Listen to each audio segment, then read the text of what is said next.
एक बार बादशाह अपने शाही महल की छत पर टहल रहा था। इसकी नजर करीब के घर की छत पर पड़ी जहाँ एक खूबसूरत औरत कपड़े सूखा रही थी। बादशाह की नजर उस खूबसूरत औरत पर जम गई। इसने फौरन अपनी नौकरनी को बुलाया और पूछा, ये किसकी बीवी है? नौकरनी बोली, आपके वफादार गुलाम फिरोज की बीवी है जो आपकी खिदमत में रहता है। बादशाह नीचे उतर आया। उस औरत के हुस्न और जमाल का सहर उस पर छा गया था। इसने फौरी फिरोज को अपने पास बुलवाया। फिरोज हाजिर हुआ तो बादशाह ने कहा, फिरोज हमारा एक जरूरी काम है, ये खत लेकर फला मुल्क के बादशाह को दे आओ और जवाब ले आना। फिरोज खत लेकर घर वापस आया। इसने खत तकिए के नीचे रखा, सफर का सामान तैयार किया, रात घर में गुजारी और सुबह निकल पड़ा। फिरोज जैसे ही नजरों से ओझल हुआ, बादशाह चुपके से फिरोज के घर पहुंच गया और आहिस्ता से दरवाजा खटखटाया। बादशाह अंदर आकर बैठ गया। फिरोज की बीवी ने हैरान होकर कहा, आज बादशाह सलामत यहाँ हमारे गरीब खाने में? बादशाह ने कहा, मैं यहाँ मेहमान बनकर आया हूँ। फिरोज की बीवी समझ गई और कहा, मैं अल्लाह की पनाह मांगती हूँ आपके इस आने से।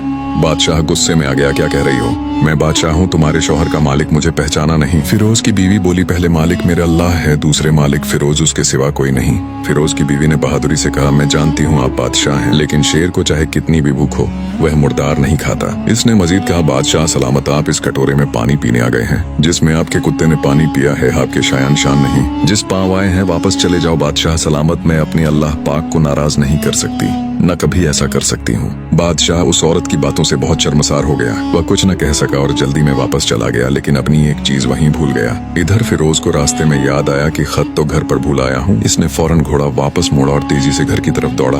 फिरोज घर पहुंचा। तकिए से खत निकालते वक्त उसकी नजर बिस्तर पर उस चीज पर पड़ी जो बादशाह भूल गया था। फिरोज का सर चकरा गया। फिरोज समझ गया कि बादशाह ने उसे इसीलिए भेजा था। इसने किसी को कुछ नहीं बताया, चुपचाप खत लेकर निकल पड़ा। फिरोज ने खत पहुंचाया और वापस आया।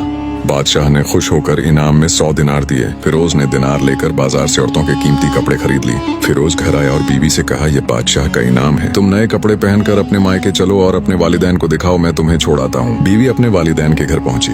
वालिदैन ने बेटी को खूबसूरत कपड़ों में मैं और कीमती तोहफे के साथ देखा तो बहुत खुश हुए। फिरोज वापस चला गया। फिरोज ने 1 महीना तक न बीवी का पूछा और न वापस बुलाया। फिर बीवी के भाई आए और कहा, फिरोज वजह बताओ वरना काजी के पास ले जाएंगे।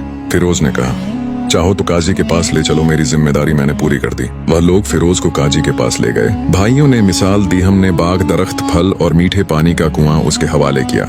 इसने बाग उजाड़ दिया, दरख्त कांटे फल खाए और कुआं बंद कर दिया। फिरोज ने कहा, बाग में शेर के पंजों के निशान थे। बादशाह उठकर बोला, वल्लाह शेर तुम्हारे बाग आया लेकिन कुछ न कर सका, मैंने ऐसी मजबूत दीवारें नहीं देखी। फिरोज इत्मीनान से घर गया। अल्लाह ताला हमें पाक दामन बीवियां और हिकमत वाले शौहर अता फरमाए, हमारी इज्जतों की हिफाजत फरमाए, आमीन या रब्बुल आलमीन।